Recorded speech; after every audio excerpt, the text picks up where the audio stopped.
Les cloud providers ne se limitent pas à AWS, GCP ou Azure, loin s'en faut. L'offre européenne, si elle ne rivalise pas en taille, a souvent d'autres atouts pour tirer son épingle du jeu, notamment en termes de réversibilité ou de souveraineté de la donnée. Parmi ces acteurs encore trop souvent méconnus du grand public, il y a Scaleway, un cloud provider à la pointe de l'innovation, surtout quand on pense à Capsule, Cosmos ou aux fonctions as a service. Mais alors, quelle stratégie adopter lorsqu'on grandit dans l'ombre des géants du secteur ? C'est une question à laquelle Gaspard Plantrou n'a pas eu de mal à me répondre. Gaspard est VP Pass Product chez Scaleway et aujourd'hui il nous partage sa vision sur le présent et l'avenir des produits de Scaleway.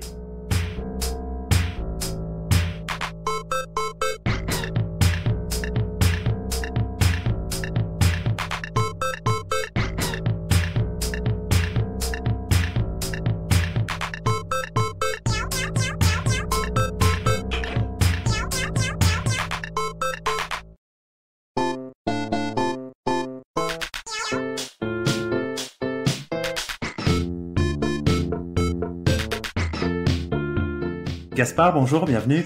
Bonjour Stéphane. Alors, tu es VP Pass Product chez Scaleway. Qu'est-ce que c'est ce titre ? Alors, je suis responsable d'une équipe de product manager, donc c'est la partie product, qui s'occupe de réfléchir, définir et spécifier les produits que l'on met dans la section plateforme as a service dans notre écosystème cloud.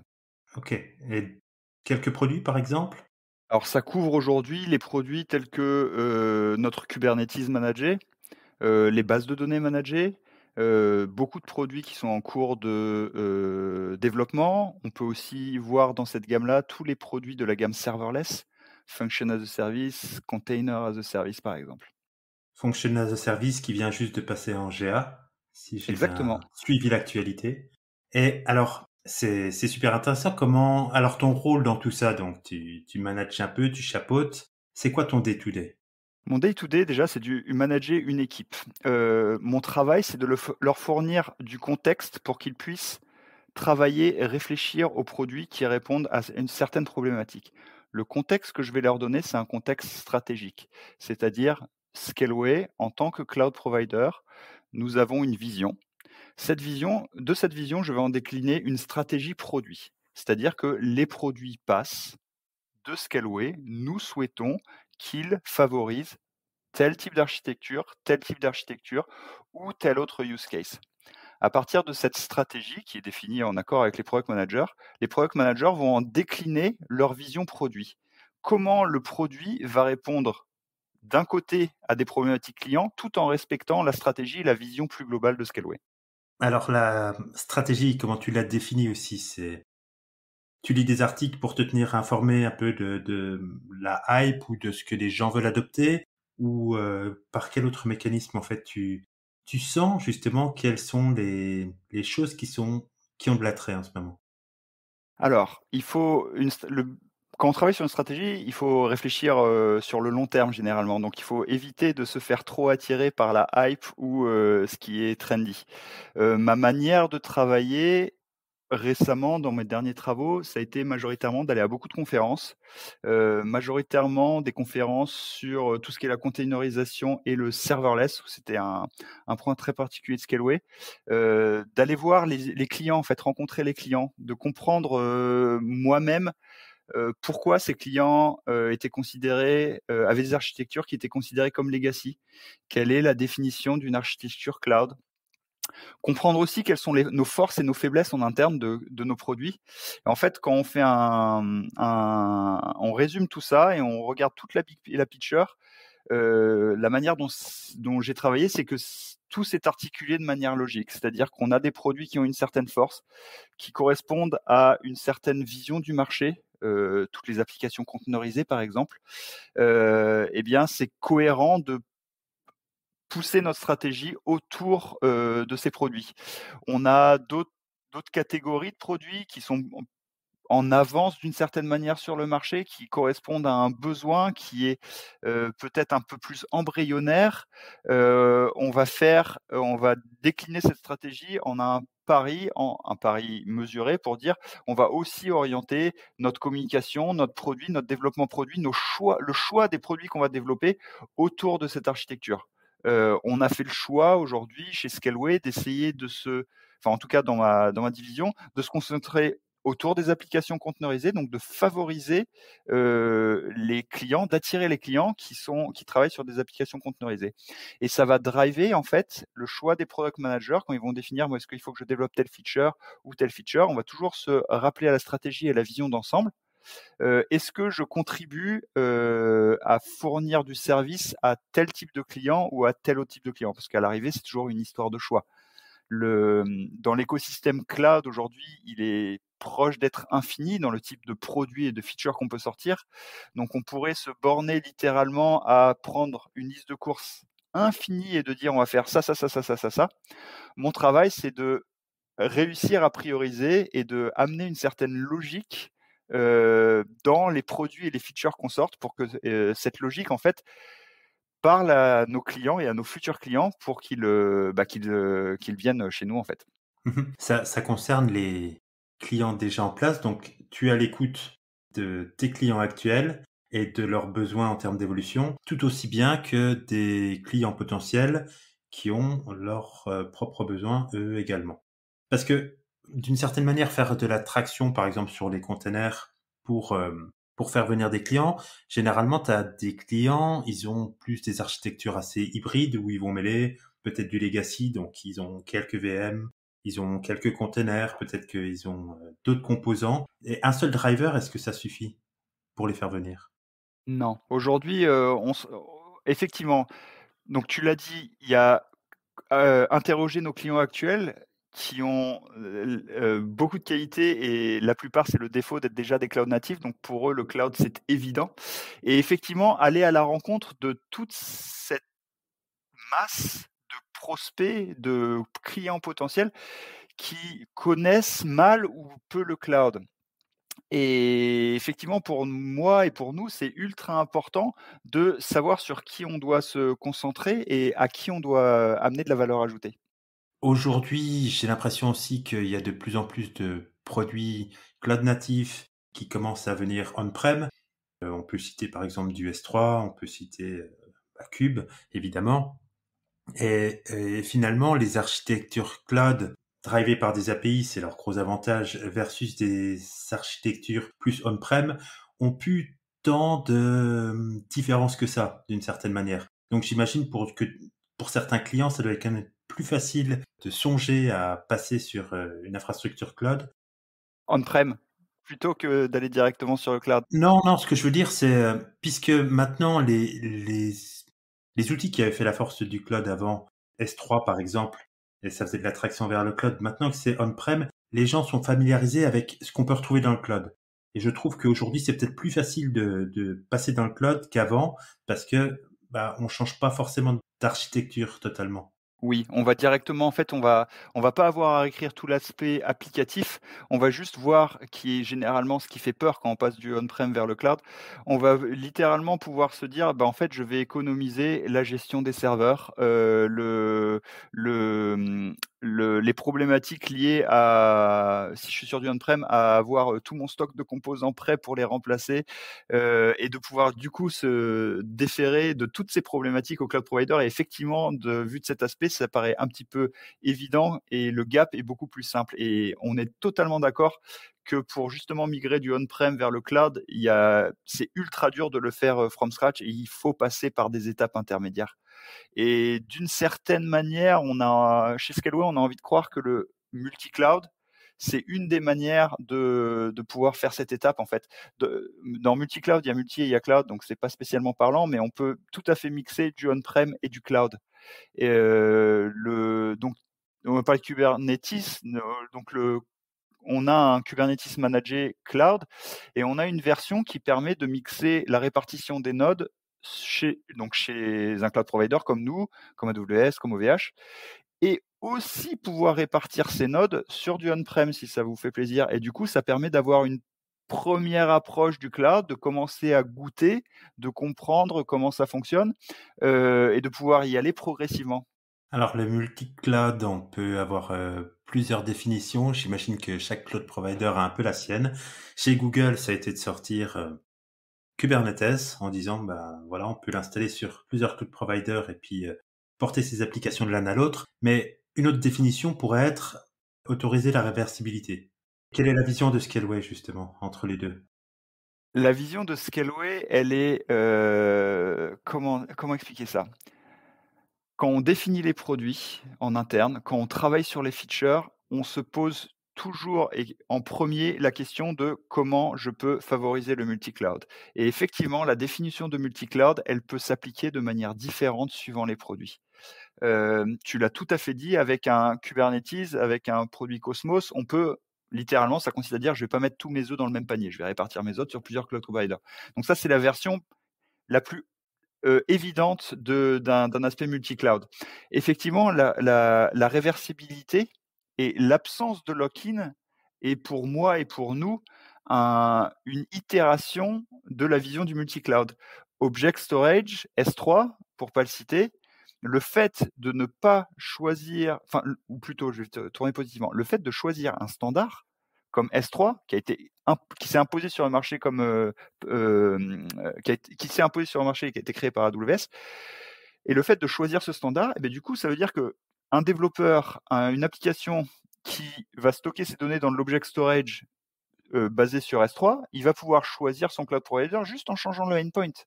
Et ça veut dire qu'il peut venir repartir, répartir de manière globale. Il peut se dire, bah, je vais prendre plusieurs endpoints pour répartir mes données sur plusieurs cloud providers. Et ça, pour moi, c'est une approche multi-cloud. Si jamais tu prends une approche où tu vas loquer les gens avec venez chez nous, on a un super produit, il est pas cher, mais par contre, vous allez voir, notre object storage, il répond à cette API qui est pas compatible avec les autres. Ça peut être attirant d'une certaine manière, mais c'est enfermer les gens ensuite dans un cas d'utilisation. Et c'est clairement pas ce qu'on souhaite faire. Et du coup, le travail des chefs de produit, vu que c'est aujourd'hui et clairement identifié dans notre ADN, et tu parlais des cloud providers et tout le monde n'a pas cette approche littéralement. Pour tous les produits, notre question numéro un, c'est comment je peux améliorer ce produit pour le rendre multi-cloud? Comment je peux donner plus de choix aux clients? Alors des fois, c'est évident, des fois, ça l'est moins, donc il faut réfléchir à l'approche qui fait que. Aujourd'hui, sur un produit comme, Container as a Service, on s'est rendu compte, c'est un produit qui est en développement depuis très longtemps chez nous, qui a eu une très longue genèse, qui est relativement puissant, et on s'est rendu compte, bêtement, on n'y avait pas réfléchi, mais qu'on avait limité à la registry de Scaleway. Et ça, littéralement, c'est pas très multi-cloud, de devoir imposer l'utilisation d'un produit pour, consommer un autre. Et c'est quelque chose qu'on était trop focalisé sur le lancement du produit, et c'est quelque chose qu'on va corriger dans les semaines à venir pour se dire: «Mais pourquoi on limiterait les gens et les forcer à utiliser notre registry, alors qu'ils peuvent tout à fait, vu qu'on est basé sur standard, ils peuvent tout à fait aller se baser sur une autre». Mmh. Il y a des je vais appeler ça des frameworks qui facilitent aujourd'hui la standardisation. On a eu OpenStack évidemment, on a Cube, on a un écosystème qui se fait sur Cube, par exemple le Knative qui permet de faire de la fonction. Et avec ça, on arrive à avoir certains standards. Par contre, quand on arrive à des produits plus spécifiques, comme de la DB as a service, ça devient plus épineux d'avoir un standard partagé avec d'autres. Et généralement, on a une implémentation qui est propre. Et si on veut en plus donner de la simplicité aux clients, est-ce que des fois ça loque pas mais involontairement? Et dans ce cas-là, comment est-ce que tu as cette approche à te dire mais j'aimerais bien quand même favoriser l'ouverture? C'est pire qu'un sujet d'actualité. Je pense que j'ai eu cette discussion il y a 2 jours avec le chef de produit, et effectivement, c'est dans le nerf de la guerre. Du coup, sur les bases de données managées, les bases de données managées, ça reste du stockage. Donc on pourrait dire, comme sur de l'object storage par exemple, j'ai la volonté de ne pas mettre tous mes œufs dans le même panier. Sauf que ça va poser des problématiques de latence, de performance de la base de données. Donc ça nous paraît pas pertinent. Même s'il y a des use cases qu'on va favoriser pour ça, très précis. Sur la base de données, c'est pas la vision multi-cloud, c'est par exemple de donner accès au backup logique, et permettre un export logique de la base de données, voilà, que ce soit sur Postgre ou sur MySQL, qui permet en fait de prendre cette base de données et de partir. On appelle ça easy come, easy go, de venir facilement chez nous, ça il faut qu'on le favorise plus, mais aussi de partir. C'est-à-dire que vous avez la main sur votre contenu. C'est pas stocké de manière cachée quelque part chez nous, et c'est nous qui sommes les maîtres de ces données.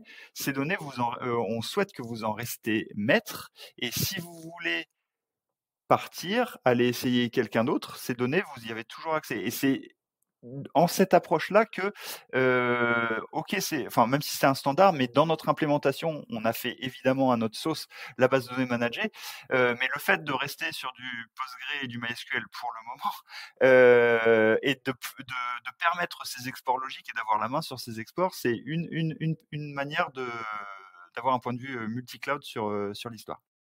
Ok, ok, ça c'est très bien ça. Cette approche-là, justement, de se dire, bon, on n'est pas bloqué en tout cas. Peut-être qu'on est bloqué dans le produit quand on l'utilise, mais si on veut en sortir, à tout moment, on a le choix de le faire. Exactement. Alors, être un cloud provider en 2021.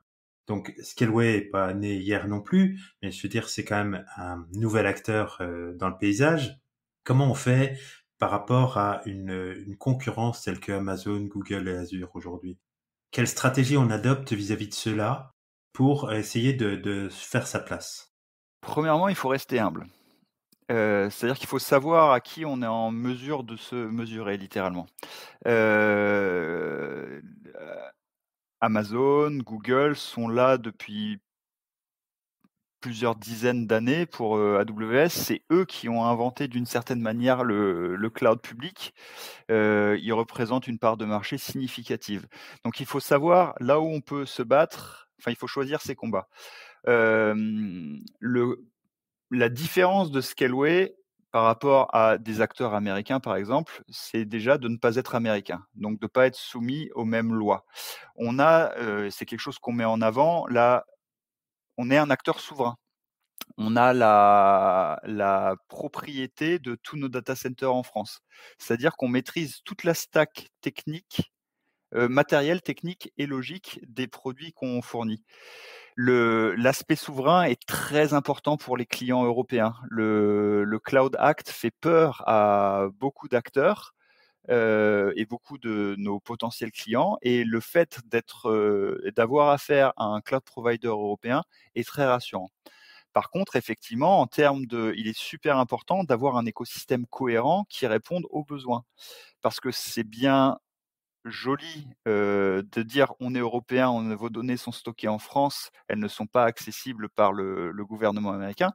Après, il faut quand même avoir une offre de service cohérente, identifiable, identifiée au juste prix et qui répond à leurs besoins. Donc c'est là-dessus que nous, on se positionne. D'accord. D'après toi, c'est les building blocks de base, on va dire, ce serait quoi à l'heure actuelle pour venir dans le cloud? Les building blocks de base pour venir dans le cloud, du on-prem vers le cloud? Ouais. Ou même, je veux dire, commencer dans le cloud, parce que j'imagine qu'il y a beaucoup de startups qui aujourd'hui ne pensent même plus à créer leur propre data center. Aujourd'hui, pour faire tourner une application, pour faire tourner un business, tu penses que les briques dont on a besoin, c'est quoi? À minima. En tant que client du cloud, pas en tant qu'acteur du cloud, on est d'accord? Ouais, ouais. À minima, il faut avoir de la sécurité, donc toute la notion de réseau privé et sécurité. Il faut avoir du stockage. Je pense que S3, ça a été inventé par AWS en même temps que leurs instances publiques. C'est pas anodin. Et ensuite, il faut avoir des ressources de compute. Ça, je pense qu'on peut dire que c'est une base minimum et nécessaire. Hem, Quand tu avances dans la compréhension, dans les services que tu veux y apporter, il va y avoir plein de services satellites qui vont venir se greffer. Une base de données managée ici, potentiellement un Kubernetes managé, mais on va dire que on va pas imposer aux clients, et c'est pas naturel pour tout le monde d'aller là-dessus. Mais une base de données managée, c'est pas très loin derrière, et après tous les services au fur et à mesure qui vont se connecter et s'interconnecter. L'aspect d'écosystème est ultra important pour un cloud provider.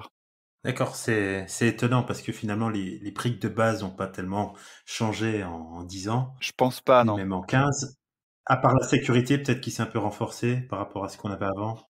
J'imagine que c'est d'expérience. Le cloud, on n'est plus entre guillemets maître de ces données, on a confié ces données et oui, on a littéralement confié ces données à quelqu'un d'autre.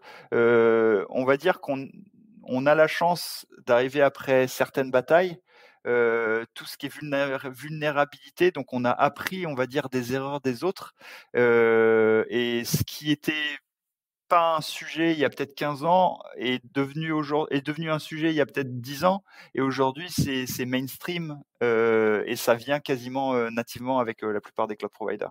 Par rapport au paysage de tes clients, est-ce que c'est plutôt des clients d'entreprise déjà bien établis, ou alors est-ce que tu as beaucoup de startups qui vont avoir une approche totalement cloud native de leur business et déjà vouloir jour 1 des fonctions, jour 1 du Kubernetes et d'autres abstractions comme celle-là?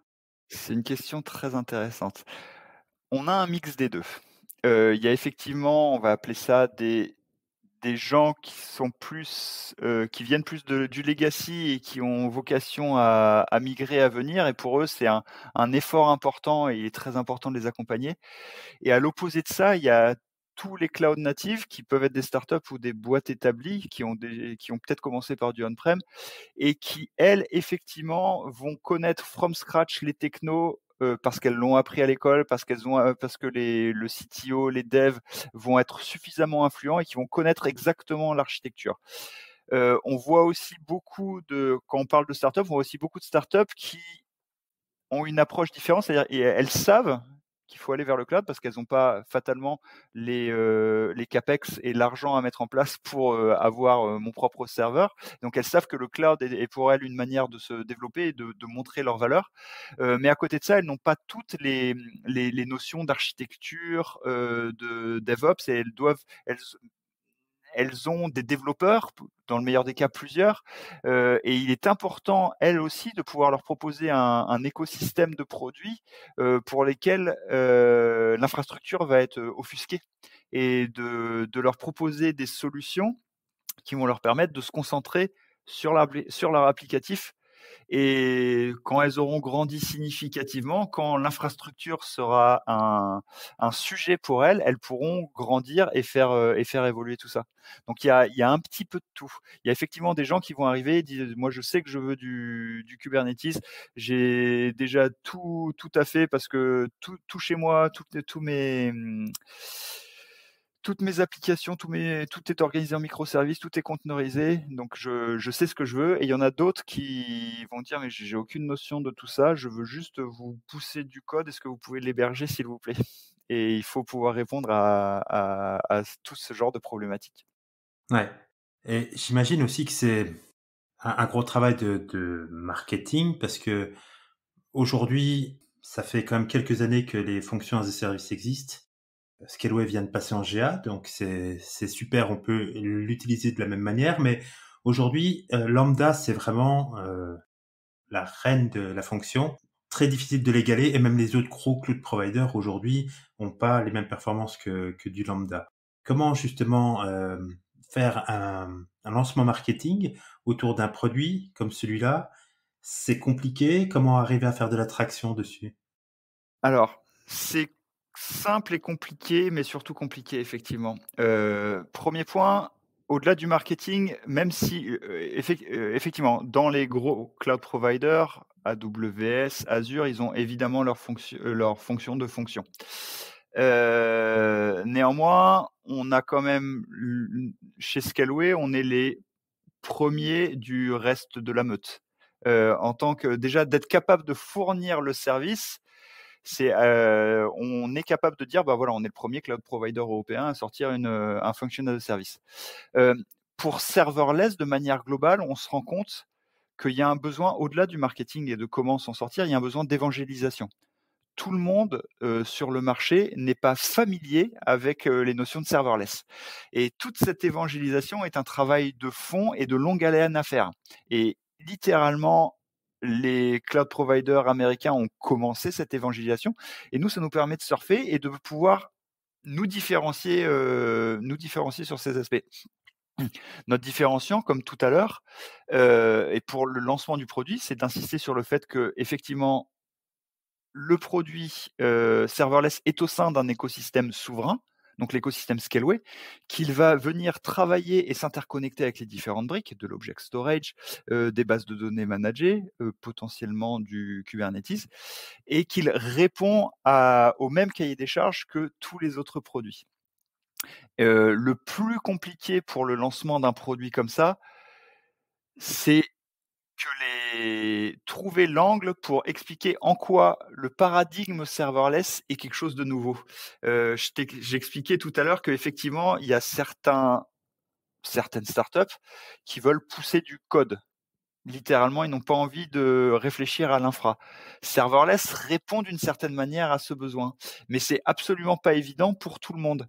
Et surtout qu'on parle de termes, le cloud de manière globale, même si tout le monde, je pense qu'on peut faire un micro-trottoir, tout le monde connaît le cloud, tout le monde va être capable de dire: «Bah, c'est là où sont stockées mes photos de vacances», littéralement. Aller plus loin et au-delà de cette compréhension et de savoir que c'est des endroits où il va y avoir des ressources de calcul, des ressources de stockage qui vont travailler pour vous comme un ordinateur, c'est ça qui est plus compliqué, en fait, parce que les gens n'ont pas cette compréhension et du coup, leur expliquer que au-delà d'avoir un ordinateur dans le cloud, on va dire: «Bah, on va te donner accès à un ordinateur juste le temps où ton application en a besoin», c'est des paradigmes et des concepts qui sont très nouveaux en fait. Et c'est pour ça, et c'est des concepts en lesquels on croit et des concepts sur lesquels on pense qu'on a une bonne vision et visibilité sur le marché. Et donc la fonction as a service, puisqu'on est parti là-dessus, finalement, c'est toi qui l'as pondu, entre guillemets. Donc comment ça se passe? Comment, on va dire, ça s'est passé? Quel a été le cheminement dès le jour 1 qui ont fait que tu as voulu miser sur ce produit? Comment après ça a évolué et pour en arriver finalement jusqu'à la GA? Alors ça, c'est une bonne question, une très longue question. Premièrement, j'étais pas là à la genèse. Littéralement, les idées des produits, elles viennent plutôt de mes collaborateurs qui sont les product managers. Moi, je leur donne une direction et généralement, les idées géniales viennent d'eux, rarement de moi. Sur le produit, Function as a Service, ça a été une longue genèse, c'était une anticipation il y a environ 2 ans et demi. Je pense que vous pouvez reprendre les vidéos du Scale Day d'il y a 2 ans et demi. On a parlé pour la première fois de serverless. C'était la vision de mon prédécesseur et que j'ai continué, la trace que j'ai continuée, la vision de se dire que serverless, c'est quelque chose qui parle à une certaine, partie de nos clients et on pense que ça va être quelque chose qui va fonctionner. C'est un produit très compliqué à faire en termes d'exécution, ressources engineering, pour avoir un produit de qualité, pour éviter toutes les problématiques de cold start, pour avoir quelque chose qui amène plus de choses qui amène plus de qualité que de problèmes qu'il amène. Donc ça a été un produit long à fabriquer. Ça a été il y a eu pas mal de pas changement de direction, mais on changer d'idée. Au début, on s'était concentré, par exemple, sur du CaaS, donc le Container as a Service. On a évolué, on a réussi à en faire on a décidé de séparer les 2 tracks. Donc une track qui donne un Container as a Service en mode serverless, c'est-à-dire que vous poussez votre conteneur et nous, on va s'occuper de sa scalabilité et très important jusqu'à 0. C'est-à-dire que si votre applicatif n'est pas appelé, vous ne payez rien. Et on a décidé de séparer la track FAS, Function as a Service, qui en fait répondait à 2 besoins et 2 types de clients différents. Ensuite, on a donc sorti le produit en bêta pour récupérer le feedback des clients, relativement longtemps pour corriger les problématiques qu'on avait, l'améliorer. Une des grandes, questions et c'est ça qui va sortir dans les semaines et les mois à venir, c'est comment mieux l'intégrer dans l'écosystème. Aujourd'hui, les 2 produits sont sortis. Ils répondent à beaucoup de problématiques pour nos clients et c'est pour cette raison qu'on a décidé de les sortir. Néanmoins, on a une roadmap longue comme le bras pour avoir une plus forte intégration dans l'écosystème. Aujourd'hui, on travaille très fortement sur l'intégration entre, notre produit Functions et Object Storage, tel que l'a fait AWS. Il y a les endpoints lambda qui sont très importants, tout ce qui est en termes de bucket notification, le fait de pouvoir déclencher un lambda par une modification, donc l'arrivée, la modification, la suppression d'un objet dans un bucket, ça c'est un use case très important. et de manière plus globale, une plus profonde intégration du produit à l'intérieur de l'écosystème. Et là, littéralement, en fait, les chefs de produit donc partent d'une idée, feuille blanche, idée. Ensuite, retour client ultra important. Sur un développement produit, je pense dans la plupart des sociétés, c'est une histoire de compromis. On va se retrouver entre un désir du chef de produit et la réalité technique, engineering. C'est-à-dire, bah, tu veux ça, mais on n'est pas capable de le faire, donc on te donne le choix entre tu veux la solution A et nous on peut faire que B, C ou D. Donc le chef de produit va amener la vision produit, la vision client, OK. Donc, pour répondre à la problématique de client, je pense que l'option D est celle qui est la plus souhaitable. Donc, on transforme un petit peu le produit en restant le plus proche possible de la vision initiale. Et ensuite, on va le tester sur le marché avec des bêtas successives. Et une fois qu'on a un degré de satisfaction et de qualité suffisant, on l'amène sur le marché.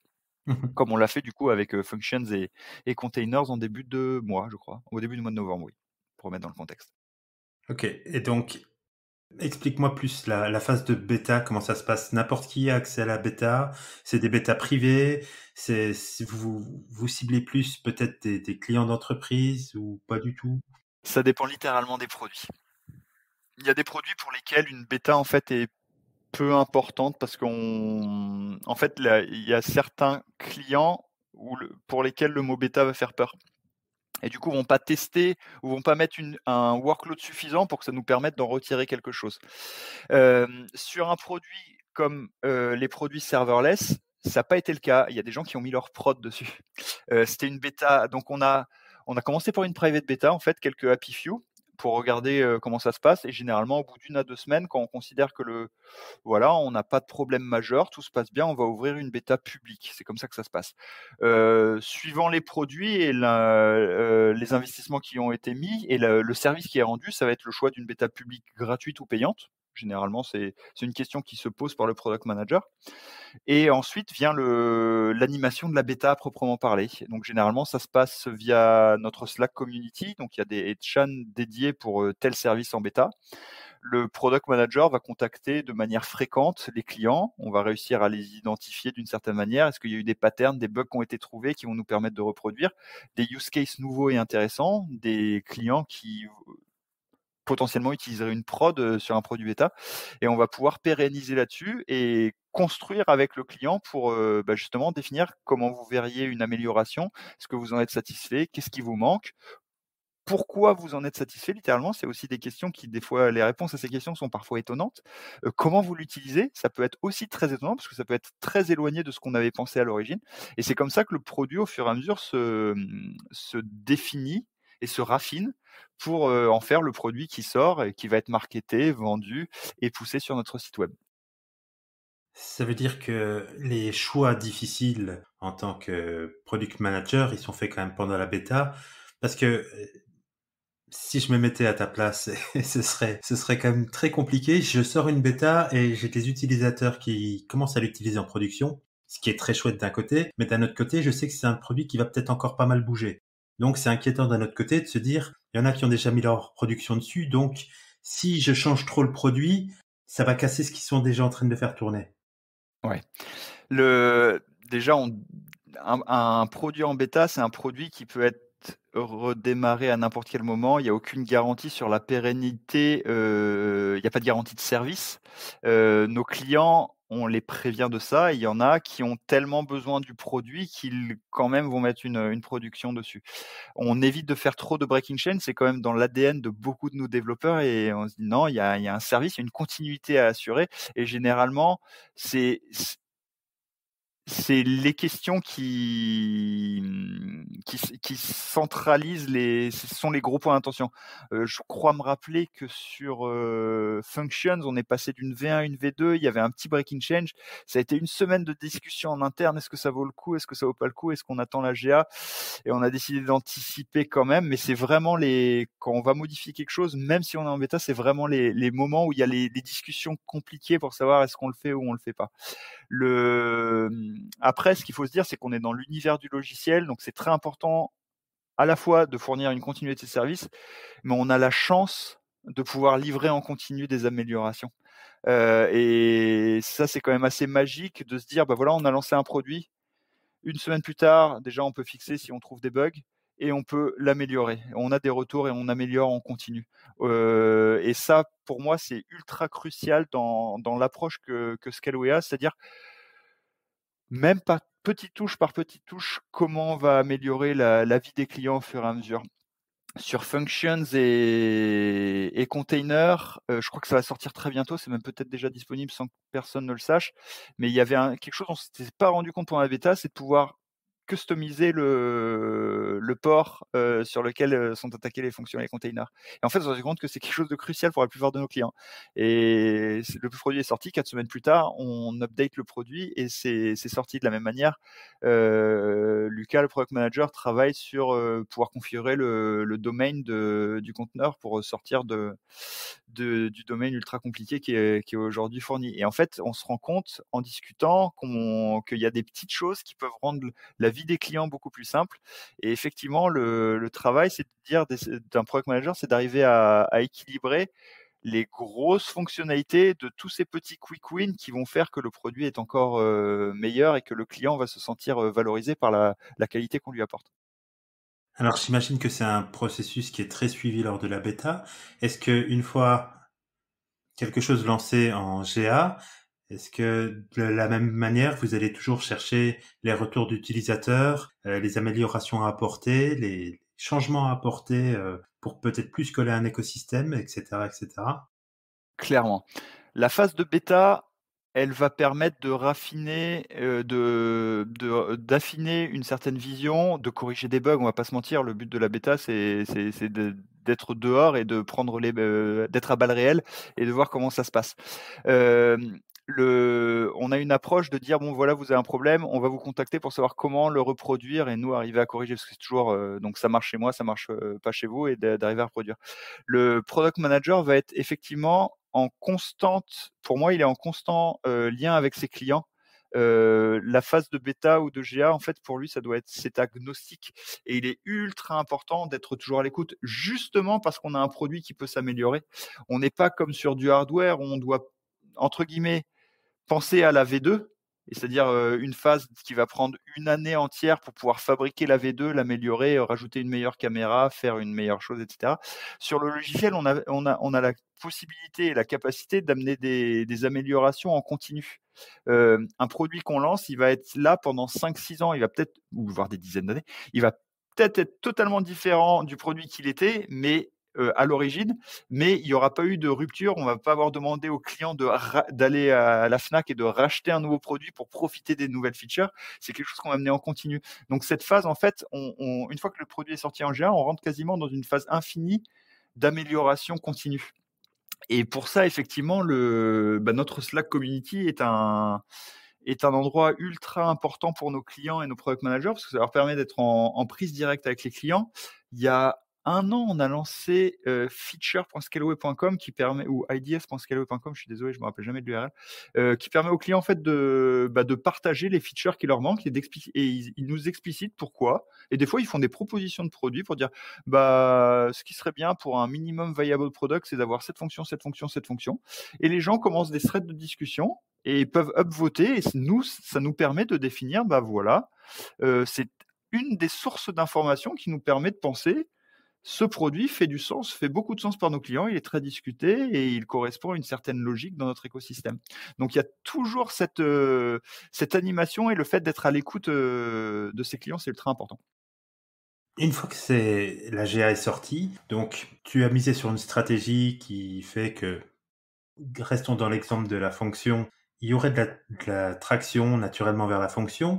Peut-être il y a eu les premiers utilisateurs de la fonction, mais après, comment est-ce que tu fais pour générer de la traction vers ce service? Comment est-ce que tu fais pour que le besoin des gens matche avec ce que tu as proposé? Ça, c'est un travail qu'on a fait bien en amont, surtout dans le cadre de fonction. En fait, on a sorti le produit fonction, mais on est conscient qu'on adresse aujourd'hui pas la totalité du marché serverless avec ce produit. Et littéralement, ça fait des mois entiers qu'on a une roadmap qui va au-delà de la GA, en fait. et qui va permettre de faire gonfler ce produit et surtout l'écosystème qui va autour. Le gros travail qu'on a aujourd'hui, c'est effectivement les interactions avec l'écosystème Scaleway du produit fonction et du produit conteneur, et donc individuellement par des features. Et il y a aussi dans toute architecture serverless, il y a la notion prégnante et très importante de messaging and queuing. Et c'est littéralement aujourd'hui un produit sur lequel on travaille dans notre écosystème pour que nos produits serverless soient encore plus puissants et répondent à encore plus de use cases de nos clients. Donc généralement, c'est anticipé. L'AGA, c'est une étape. Les product managers travaillent sur une roadmap à 12 mois. Pas moins, pas plus. C'est-à-dire qu'à l'instant T, on sait grosso modo ce qu'on va sortir pour les 12 prochains mois. Donc les feedbacks clients, si on a été pertinent, ils sont déjà dans cette roadmap. Il peut y en avoir dès qu'ils ne le sont pas, et du coup, ça va être un travail continu de se demander, est-ce qu'il faut que cette demande et ce besoin, je le priorise, ou est-ce que je le mets dans mon backlog et je vais considérer que ça viendra après? Et ça, c'est un travail d'équilibrage et comment on dit, de choix qui est quasiment quotidien, si c'est enfin, au moins hebdomadaire, de se dire, est-ce que je repriorise ça ou est-ce que je chamboule les développements en cours pour avancer la livraison de telle feature? Tout ça, c'est très technique et la volonté derrière, c'est d'avoir le produit le plus parfait par rapport à l'écosystème. Cependant, ça ne c'est pas ça qui va faire forcément que tu vas avoir de la traction sur le produit. On a déjà vu des produits qui étaient en bêta et qui arrivaient à avoir une énorme traction, et d'autres qui étaient très aboutis et qui malheureusement décollaient pas. Comment, d'un point de vue peut-être plus marketing, cette traction, elle s'opère? D'un point de vue marketing, donc chez Scaleway, on a effectivement cette vue. Il y a des produits qui se vendent tout seuls. Il n'y a pas besoin d'en parler. Il y a des produits qui font partie des briques essentielles, et quand vous les avez pas, en fait, c'est au moment où vous les avez que vous vous rendiez compte à quel point ils étaient essentiels. Parce qu'en fait, le jour où vous les avez, il y a tout le monde qui le prend sans que vous ayez besoin d'en parler. Le storytelling est très important pour la plupart des autres produits. En fait, comprendre, c'est important d'expliquer et de vulgariser en quoi les produits qui sortent répondent à une problématique des clients. L'exemple de Cosmos, donc Kubernetes Managed Multi-Cloud, est encore plus parlant parce que c'est un produit qui n'existe pas sur le marché. Et du coup, là, il faut faire un effort d'accompagnement, c'est-à-dire quand le produit est sorti, il faut ce qu'on appelle des testimonials, c'est-à-dire des témoignages de clients qui ont utilisé pour comprendre qu'on est en train de créer des nouveaux use cases, qu'il y a certains professionnels qui ont compris ces use cases et qui l'utilisent. Et l'aspect, en fait, quelqu'un l'utilise déjà et quelqu'un m'explique à quel point c'est utile. Un de mes pairs, potentiellement, l'utilise. L'aspect bouche à oreille est très important. Là, on met beaucoup l'emphase sur la communauté et la relation avec les développeurs aujourd'hui. C'est ultra important de pousser du contenu qui n'est pas juste du marketing avec des couleurs, des prix, pour appliquer des principes marketing haut niveau, mais avoir quelque chose qui parle à nos targets et de maintenir cette relation avec les développeurs en l'occurrence, pour avoir un produit qui, à la fin, ou même dès le début, en fait, leur parle et qui comprennent en quoi ça va résoudre leurs problèmes. Et ça passe par peut-être tes blog posts pour expliquer comment intégrer, par exemple, telle nouvelle feature avec une architecture. Ça passe aussi. Est-ce que ça passe aussi par comment j'appellerais ça? Des Customer Success Management? Est-ce que vous allez voir généralement vos clients pour je sais pas, faire des démonstrations, par exemple, de nouveaux produits et comment ça pourrait s'intégrer avec leur use case à eux? Ouais, exactement. Le Covid a mis un frein à à tout ça il y a déjà bientôt 2 ans. Mais effectivement, on anime pas mal, donc déjà il y a tout l'aspect donc webinar, online qui est arrivé avec le Covid. Donc animer donc les chefs de produits, des développeurs, des personnes du marketing et de la communication qui vont animer et expliquer des conférences virtuelles pour expliquer, quelle est l'utilisation du produit. On avait ce qu'on appelait, et ce qu'on a toujours, des clubs utilisateurs. C'est-à-dire qu'on va inviter des utilisateurs pour des événements privés, pour justement déjà créer cette relation avec eux. Donc quand on dit utilisateur, ça peut être des responsables d'entreprise, des développeurs dans une startup. Il y a le scope est très large. Et on va les inviter en fait pour récupérer, déjà en profiter pour leur présenter Scaleway, l'écosystème, parce que tout le monde n'a pas la connaissance de tout ce qui est fait à l'intérieur. Et une chose très importante, littéralement on en a un la semaine prochaine, donc cette semaine quand ça passe, une chose importante, c'est de leur permettre à ces utilisateurs de parler entre eux de leur utilisation des produits, de quelle est l'utilisation qu'ils en font. Parce qu'en fait, à la fin de la journée, ce sont les clients, par leur utilisation, qui font ce qu'est le produit. On peut le penser d'une certaine manière, ça se trouve, ils l'utilisent d'une autre, qui est pertinente pour eux, et c'est ça qui compte, c'est comment ils l'utilisent. Et généralement, on se rend compte que les utilisateurs parlent beaucoup entre eux de leur expérience, leur retour d'expérience. Et mon impression, c'est que dans ce milieu-là, le bouche à oreille et l'expérience est ultra importante en fait. Quand on va être habitué à utiliser tel logiciel, on va vouloir tout le temps le réutiliser parce qu'on a l'habitude, parce que on va pas avoir de friction et on va pouvoir se concentrer sur notre valeur ajoutée. Quand on fait un choix d'une solution logicielle, on va généralement effectivement se rappeler au passé ou au bouche à oreille.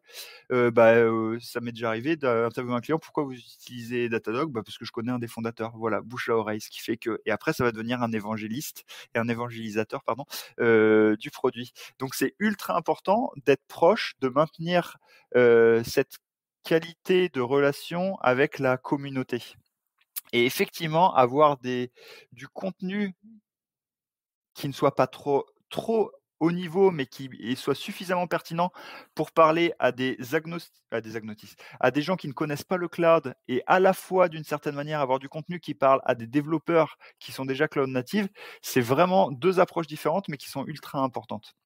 T'apprends des choses des fois à ces webinars. Est-ce que t'as des surprises, des cas d'usage que t'aurais jamais pensé?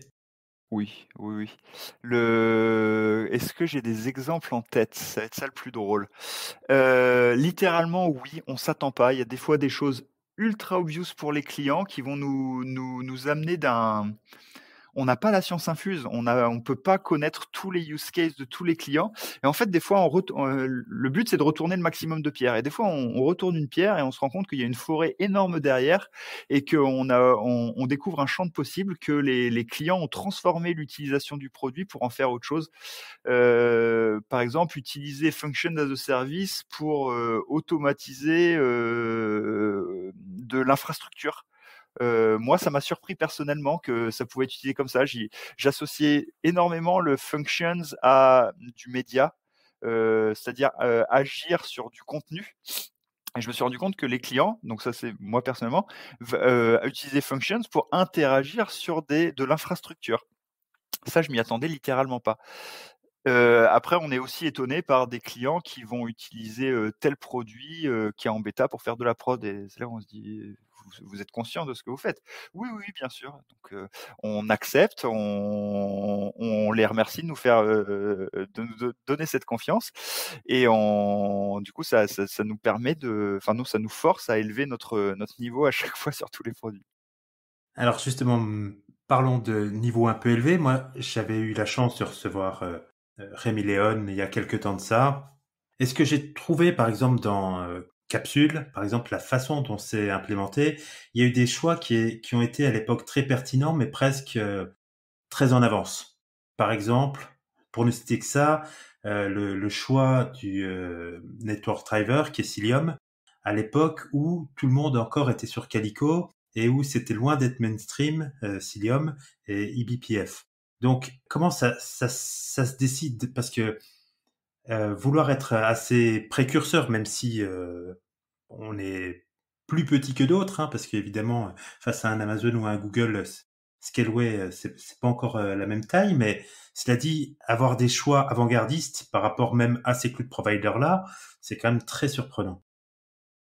Alors, littéralement, là, ce sont des choix techniques. Du coup, des fois, les choix techniques peuvent être drivés par le product manager qui par sa connaissance du marché et de ses clients, va savoir que, tel produit répond mieux à un besoin. Heu, ou alors par l'audace, des développeurs qui vont avoir une intuition forte sur la qualité de telle solution. Le il faut il faut souvent se concentrer sur quel est enfin, c'est important de se rappeler pourquoi on fait les produits ou même pour les développeurs. Quel est le problème que je souhaite résoudre? Et en fait, de ne pas avoir d'œillère sur, c'est évident que la solution, c'est ça, et de se rappeler et d'ouvrir les chakras pour se dire: quel est le problème que j'essaye de résoudre? Et est-ce qu'il n'y a pas autre chose qui me permet de résoudre de manière plus pragmatique ce problème? Donc pour le choix de Cilium, je n'étais pas présent et je ne sais pas quels ont été les drivers, mais chez Scaleway, il y a quelque chose qui est un petit peu, voire très dans l'ADN, c'est il faut pas hésiter et on ouvre la porte aux ingénieurs à tenter des choses. Ça peut être pérenne, ça peut se planter royalement, mais ne pas fermer naturellement toutes les portes en se disant: «Non, on est mainstream, on va choisir, la même chose que tout le monde». On peut finir par choisir la même chose que tout le monde parce que, si tout le monde l'a choisi, c'est que, il y avait une raison. Mais il faut aussi savoir s'ouvrir les portes à, en fait, il y a quelque chose qui paraît pas évident en premier abord, mais qui in fine se trouve pertinent et on va pouvoir suivre, cette track et c'est cette ouverture d'esprit qui est promue en interne, qui permet d'avoir des choix qui se révèlent, audacieux et avant-gardistes, à certains moments du développement. C'est-à-dire que vous êtes très à l'écoute chez Scaleway de vos équipes techniques. Oui, les équipes techniques sont centrales. Ça a été longtemps la manière dont étaient, construits et dont étaient organisées, les équipes produits. Donc c'est entre guillemets «dans notre ADN». On fait évoluer cette organisation pour être plus efficace. Néanmoins, le c'est ça la beauté d'être un cloud provider, c'est que les développeurs qui travaillent chez nous sont aussi des clients, d'une certaine manière. Donc, quand un product manager va interviewer des clients, il s'avère qu'il en a des très proches et du coup, en fait, pour un développeur, être capable d'influer sur le produit, c'est quelque chose de très tentant et sur lequel ils ont beaucoup d'impact. Néanmoins, c'est pas anodin quand on dit que c'est les cordonniers les moins bien chaussés. Du coup, si on laisse un développeur construire un produit, il y a des chances non négligeables que ça réponde à son besoin à lui et qu'il ait peut-être pas vu la big picture. C'est pour ça qu'il y a un intérêt à avoir une vision client, un peu plus poussée via le product manager. Néanmoins, clairement en interne, les product managers s'appuient pour la plupart, si c'est pas pour tous, sur les devs parce qu'ils ont cette expérience en tant que la moyenne d'âge est très jeune chez Scaleway, donc en tant que cloud natif, de l'utilisation des produits et de ce qui pourrait être pertinent pour les clients. Mhm. Autre sujet qui est super intéressant, c'est la roadmap, pas en elle-même, mais être un cloud provider, c'est avoir énormément de portes ouvertes parce que l'écosystème est gigantesque. Il y a des tonnes de produits que vous pourriez faire et dans la tonne de propositions que vous avez, il faut prioriser. Comment tu t'organises pour dire, ce truc-là, ouais, c'est vrai que c'est un super chouette produit, mais c'est pas pour maintenant. Alors, comment on s'organise pour savoir? Déjà, en fait, on a la vision d'entreprise, la direction dans laquelle on souhaite aller.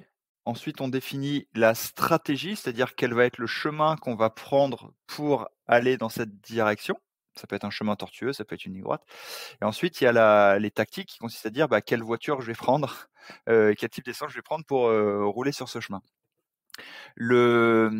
Généralement, quand on se raccroche à tout ça et que tout ça est clair, tout paraît à peu près évident. Ça paraît stupide de dire ça, mais tout paraît à peu près évident. Quand on définit une stratégie claire, on se rend compte que, d'une manière évidente, il nous manque ce produit pour aller dans cette direction. Quand on décide d'aller dans le serverless, il nous paraît de manière évidente qu'il nous manque un produit de messaging pour avoir un écosystème serverless pertinent. De la même manière, aujourd'hui, on n'a pas de base de données serverless à proprement parler, telle que Dynamo ou Aurora. Et effectivement, ça manque à notre écosystème pour pouvoir pousser des archis et des applications à des clients qui veulent une approche full serverless. Donc, il y a des choses qui paraissent évidentes. Il y a d'autres, des fois, où on va plus avoir il faut c'est ultra important. On a plusieurs produits, donc plusieurs chefs de produits. C'est ultra important de garder l'aspect écosystème en tête. C'est-à-dire que c'est bien beau qu'un produit avance dans sa direction, mais comment on peut, quand on réfléchit à prioriser, on réfléchit aussi comment on améliore l'écosystème et l'expérience au global plutôt que l'expérience sur un produit particulier. Les clients d'un cloud provider sont pas clients d'un seul produit. Généralement, ils en ont 3, 4 ou 5 produits. Donc, c'est ultra important de amener de la valeur ajoutée sur l'écosystème au global au maximum. Et quand on réfléchit à ça, généralement, la priorisation des fonctionnalités et des produits devient évidente. Est-ce que c'est si évident que ça? Parce que justement, tu me parles de la fonction et tu me dis, il y a deux produits qui auraient vraiment beaucoup de valeur à être ajoutés à la fonction. C'est une DB style Dynamo et du Message Queue. Comment tu fais le choix ou est-ce que tu as suffisamment de place ou de développeurs aujourd'hui pour avoir les deux sujets en parallèle? Littéralement, on a la place et les développeurs pour aborder les sujets en parallèle. Néanmoins, il y a toujours une idée de priorisation. Donc, effectivement, je citais 2 produits, il y en a une petite dizaine, juste derrière, qui toquent à la porte. Donc, oui, il faut prendre il faut un petit peu, trancher et prendre des décisions, dans certains cas de figure, sur quel produit on va faire avancer plutôt qu'un autre. Les choix, des fois, sont évidents. Généralement, encore une fois, quand on écrit les choses sur la table, on se rend compte que oui, ça fait plus de sens d'avoir ce produit que celui-là. Par exemple, vous allez avoir les produits qui sont chez Scaleway, ça fait donc 3 ans qu'on a un écosystème, cloud public, qu'on a commencé à l'avoir.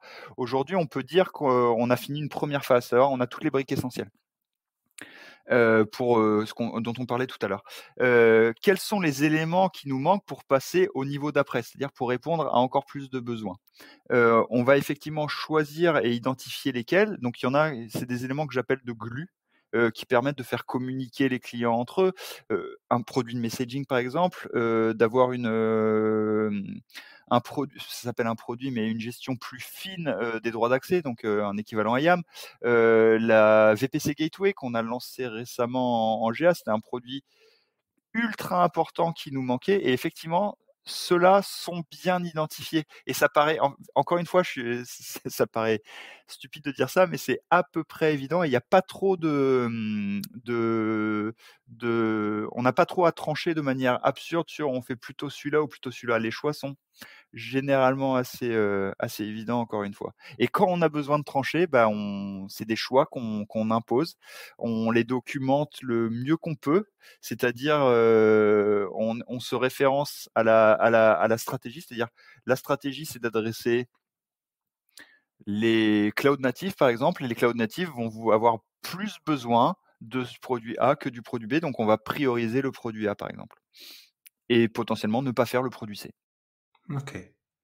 Une dernière question alors. Est-ce que tu trouves ça inspirant d'avoir des challengers, enfin en tout cas des compétiteurs comme Google, comme Amazon, comme Azure? Est-ce que ça te donne des idées? Est-ce qu'au contraire ça t'enlève toutes tes forces ou c'est quoi ton rapport à la concurrence et est-ce que c'est plutôt quelque chose de positif de ton point de vue ou quelque chose auquel tu fais attention tous les jours?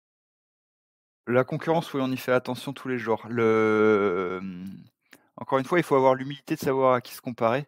Il y a certains qui peuvent apparaître comme un Everest, donc il faut être conscient de ses forces. Il faut savoir là où on va pouvoir appuyer. Un AWS, un Azure, un GCP vont avoir des produits, ils pavent le chemin en fait d'une certaine manière. Hem Je dirais pas que eux sont challengeants. Ce qui est challengeant et qui donne du contexte et de l'excitation, c'est, nos challengers européens, certains américains, qui vont trouver justement le produit ou l'approche produit qui vont se dire: «Mmh, c'est plutôt bien joué, c'est plutôt finement joué». Je pense, et je vais évidemment oublier leur nom. Je pense récemment à Cloudflare, donc avec leur move de lancer leur S3, R2, avec leur approche serverless edge, avec leur CDN. Ça, c'est une approche qui est intéressante, un petit peu disruptive sur le marché, qui a été long. On sent que c'est une stratégie de longue haleine, qu'ils ont mis pièce par pièce pour arriver là, et ça, c'est ultra intéressant. Des gens comme AWS, ils vont sortir des nouvelles fonctions, de nouvelles produits, mais ils ont une telle force de frappe qu'on est à peu près persuadé qu'ils en ont 10 des idées comme ça, qu'ils en développent 10 et qu'ils en killent 9 et qu'ils en gardent une.